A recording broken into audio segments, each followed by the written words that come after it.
investment of the year, given the start block this year? Yeah, for sure, I'd say.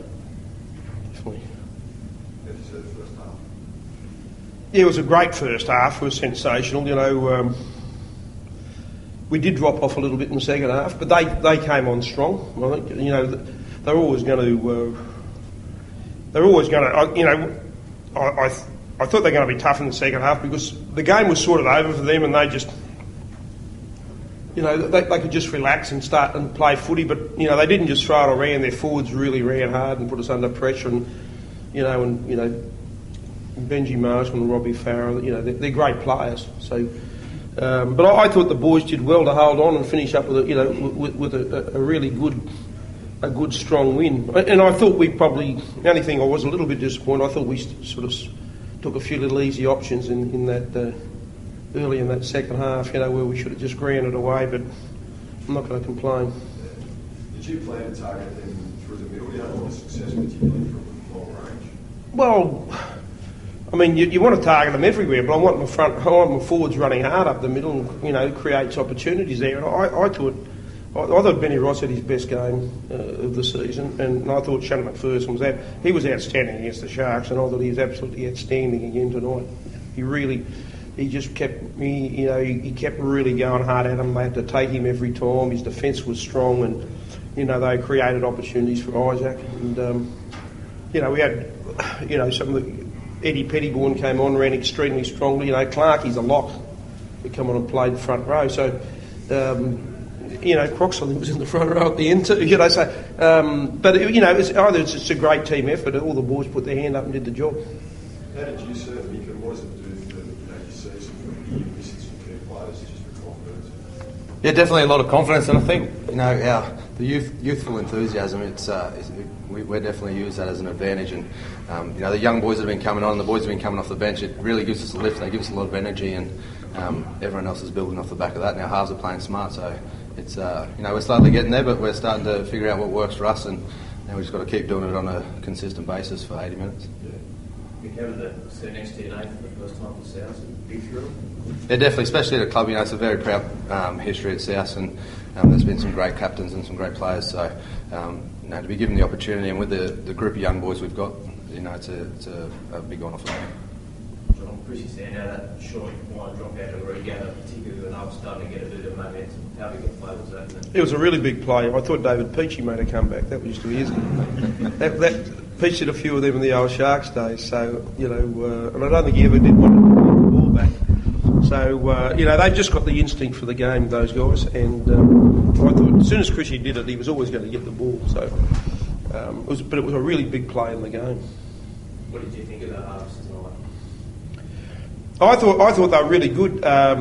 Again, Chrissy, he started to do a few of his little shoulder charges in the second half, which I wasn't happy with. But Sado didn't have a brilliant game, but he competed unbelievably well. And I thought some of his defence back on the inside there when they went wide, he was coming across and he closed a lot of stuff down for us. I thought it was just a great team effort. That Sean Corrigan's it's his second first grade game since he broke his ankle a couple of years ago. He come off the bench and played in the second row last year, actually against the Tigers.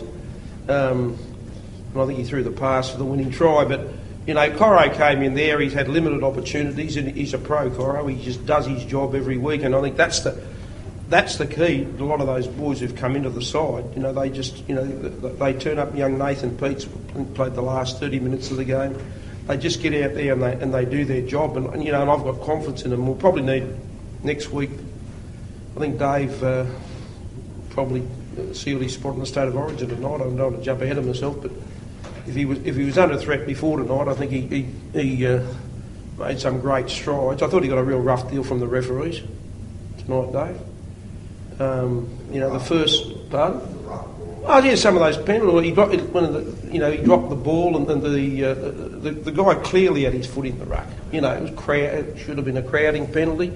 I thought they were extremely harsh on him when they gave a penalty for holding down, and then when they did it to him, I didn't think he got it. I thought Dave was involved in about 4 things, and I thought I don't know whether he's talking back to the referees or whatever, has got up their nose, but I thought they gave him a really tough go.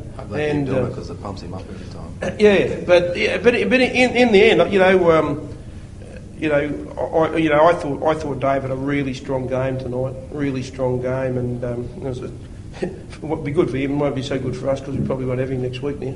Yeah, if you lose week 2, you expect to have to plug more. Where's he going? Where are you going? What do you mean? I don't know, but I think. But if it gets week 2, does that mean you have to plug more younger? Well, we'll just cross each bridge as we get to it, we just, we've just got to, we just got to go out each week, play with what we got, and that's what the boys did tonight. I was confident coming into the game because I thought that last 50 minutes, what the boys showed against the Sharks, if we could, if that could that enthusiasm could go for the 80 minutes, I thought we had a good chance of winning tonight. And I knew, look, guys like Sean Corrigan, I knew he wouldn't let us down. He's not going to get out there and tear them apart. But I knew he'd get out and do the job for us. And we still had players like, your Isaac Lukes and your Chris Sandoz and, Nathan Merritt, the try-scoring specialist. And I thought Reece had played well tonight, and he did. I thought he played really well. So we knew we had the points in us, even though we lost some really good attacking players. But we had to defend well, and we did. Well, will you hopefully have your chances for the Maroons team? Oh, mate, like Laney said, I think Dave and I are probably playing for the same position, and I think he's probably proved himself all year that he's been playing good minutes, he's been playing really strong, so he gives that extra impact. So, mate, I'd love to, but yeah, we'll see what the selectors go with. I hope they don't do too many. Maybe one this one the next one. Take turns. Do you think criticism of Dave's been a bit unfair, John? Do you think he's been pretty good? Thing about Dave is an enormous talent, and he hasn't fulfilled that talent yet. That's the point, and I think he frustrates people because they can see this enormous talent. But I think it's going to something that'll gradually come through. I mean, this is only Dave's second full season in NRL. He hasn't, he's only played a part of the season.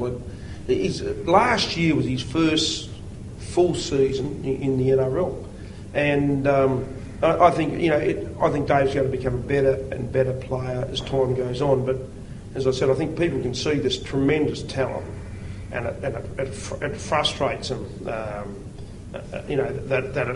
that he's not using it all. But sometimes having great talent can be a challenge too, because if you've only got 2 options, the decision's pretty easy. When you've got 5 options, makes it more difficult.